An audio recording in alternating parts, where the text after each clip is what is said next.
As word spreads that Jennifer Hudson's nephew was also killed, along with her mother and brother.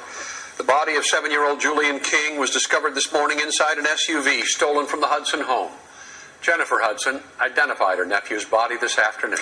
The SUV was found at 1313 South Colon Avenue, which is about 15 blocks from the West Side home where a person of interest was arrested on Friday. We have 2 live reports tonight, but we begin with ABC 7's Kevin Roy. He's live at Chicago Police Headquarters. Kevin.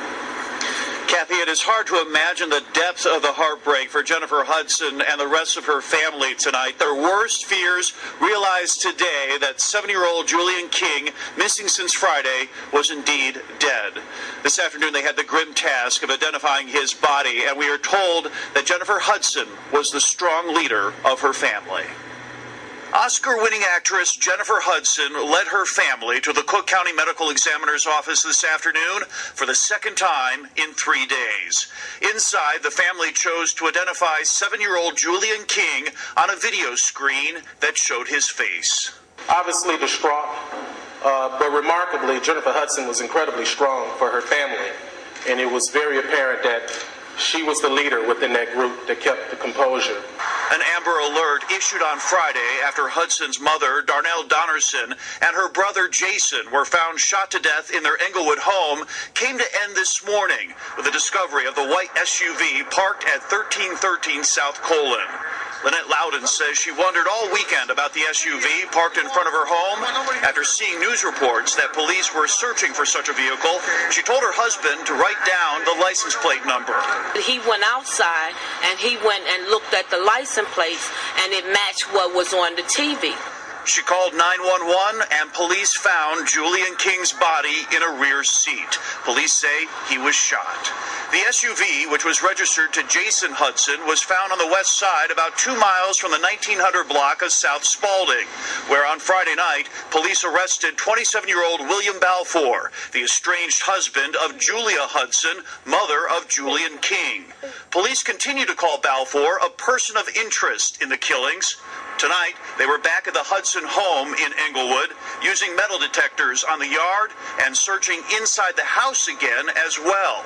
Police Superintendent Jody Weiss says he's confident the case will be solved. I suspect that we'll have some evidence that will link us to the killer.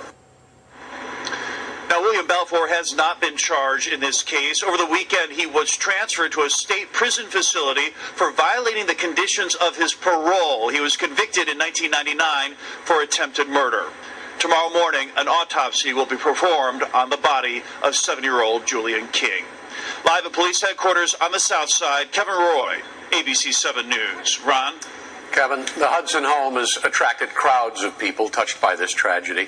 A vigil held there tonight was one of several gatherings arranged to show support for the Hudson family. ABC 7's John Garcia is live there. John? No question, Ron, that people all over the city have been touched by this tragedy. Police have been out here all night, not only, as Kevin said, continuing their investigation, but also doing some crowd control. Hundreds of people have stopped by this home to pay their respects, all of them touched by this family tragedy. They come from all over, bringing items of remembrance. Most have never met anyone in the Hudson family, but they are moved by the family's tragedy. I just felt I had to do something. I had to do something. This is a sad day. You know, all the young people getting killed out here, and I got children of my own, so it kind of touched me. That's why I wanted to come out here and show my support.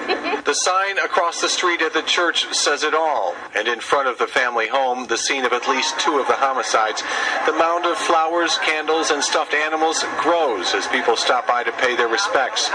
Some view these murders as a high-profile example of a neighborhood epidemic of violence. We've just been praying for them. I mean, it just felt like family to us. Just because you think I'm right. They sing and pray and come together, hoping to send their wishes of condolences to the surviving members of the family. Many in the Hudson family, meantime, attend private prayer services at Pleasant Gift Missionary Baptist Church. And at the west side scene where police found the body of 7-year-old Julian King and his uncle's SUV, more people gather by candlelight to offer their prayers. I feel like a part of me has been taken from me because of it's so close to home. Well, many of the people who have come by the family home to mourn and offer remembrances have followed the media reports related to Jennifer Hudson, of course, the Academy Award-winning singer and actress. There are also some very personal notes, however, from people who were friends and very close to the three victims individually.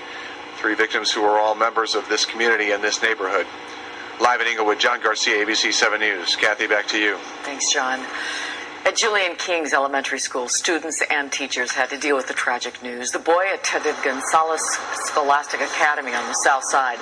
He was a second grader there. Julian's principal said he was a special child. He was such a sweet, sweet child. Everybody loved him. Just very angelic and very gentle child, very sensitive. Special teams were brought in to help students and teachers deal with the news today. Services for Julian King, Darnell Donnerson, and Jason Hudson are still being worked out. Jennifer Hudson's aunt owns a funeral home and says that they will handle the arrangements for the family.